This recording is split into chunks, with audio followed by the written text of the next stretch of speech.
Vous savez, quand vous exposez vos goûts, vous vous exposez aussi vous-même. On utilise une épée pour trancher et tailler. Et une épée flamboyante n'est pas seulement celle qui coupe, elle est aussi celle qui brûle. Mais donc, que coupe-t-elle et que brûle-t-elle? Eh bien, tu veux entrer au paradis? Elle coupera tout ce qui n'est pas parfait en toi. La beauté est un terrible indicateur de Dieu. Et vous savez, une personne laïque dirait « Eh bien, je ne crois pas en Dieu ». Dans ce cas-là, fais comme tu veux. Tu ne peux pas avancer dans l'horizon inconnu du futur sans avoir la foi.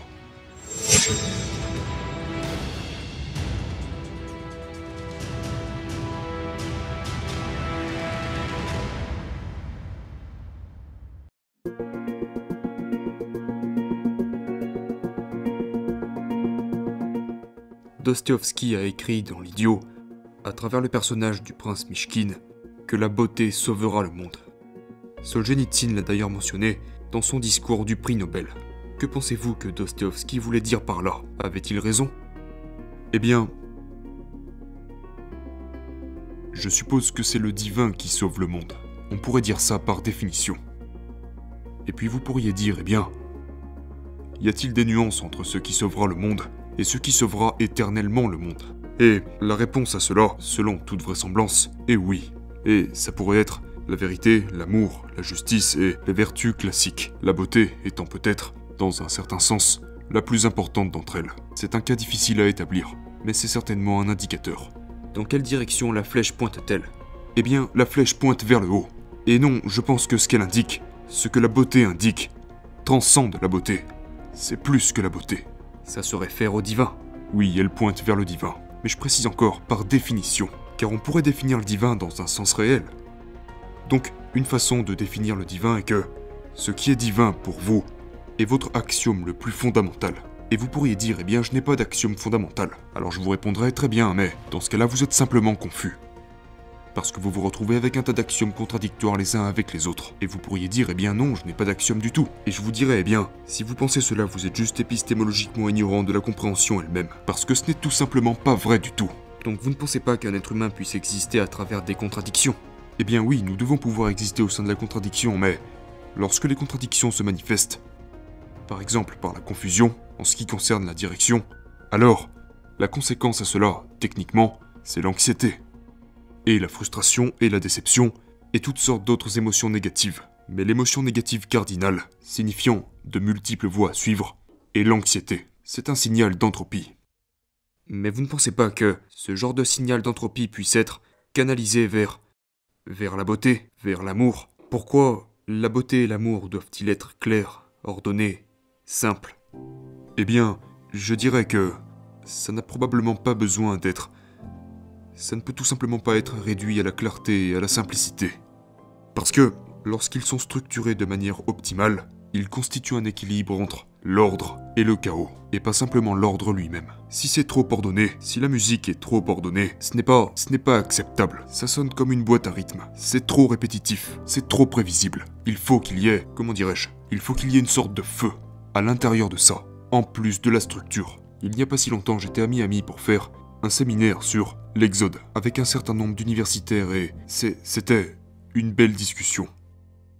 Quand Moïse rencontre le buisson ardent pour la première fois, ce n'est pas une conflagration qui demande de l'attention, c'est quelque chose qui attire son attention.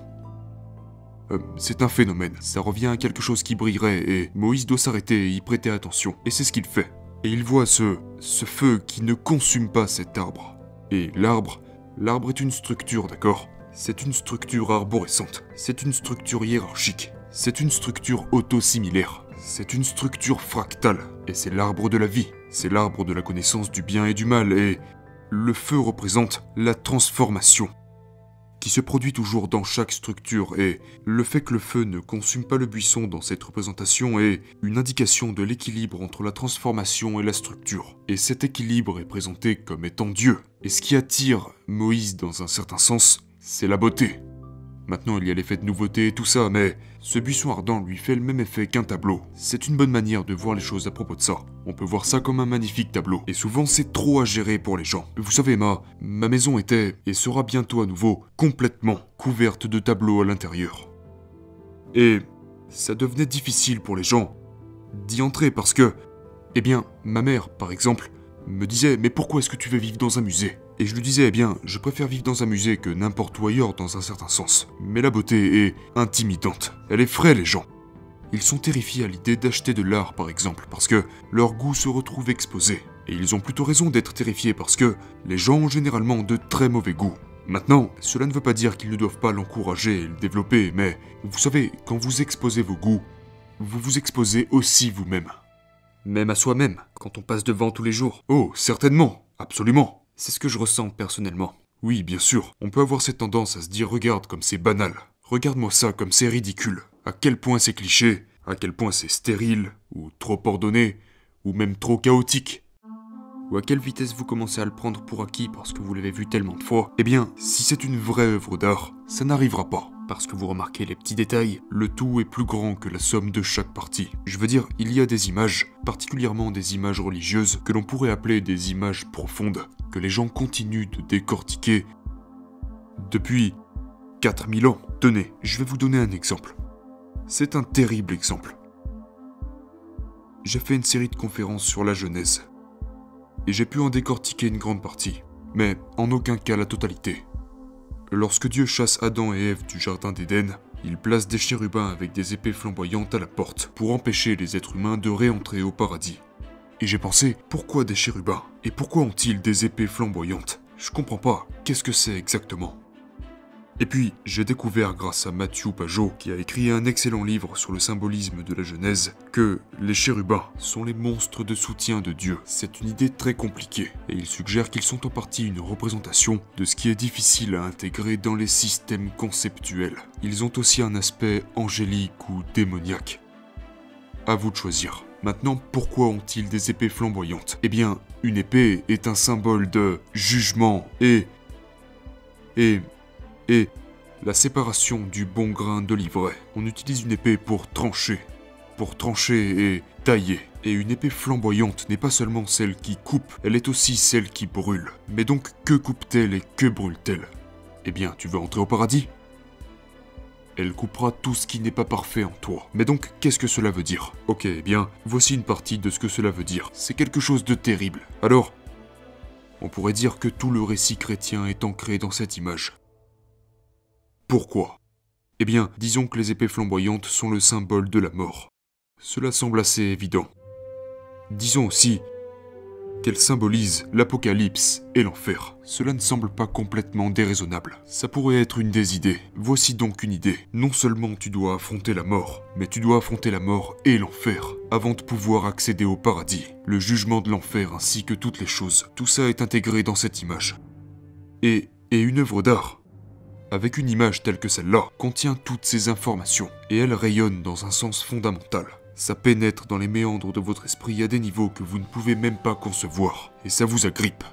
C'est pour ça que les gens vont dans des musées, et restent plantés devant des tableaux qu'ils ne comprennent pas. C'est aussi pourquoi ils payent. Quel est l'objet le plus cher au monde? Si ce ne sont pas des yachts de course en fibre de carbone, ce sont certainement des peintures classiques. Ce sont des outils technologiques de haut niveau, ou c'est de l'art classique. Maintenant, pourquoi ces choses sont si chères? Pourquoi allons-nous jusqu'à construire des temples pour abriter ce genre d'images? Même les personnes laïques vont au musée. Oh, je suis laïque. Eh bien, êtes-vous déjà allé dans un musée? Oui.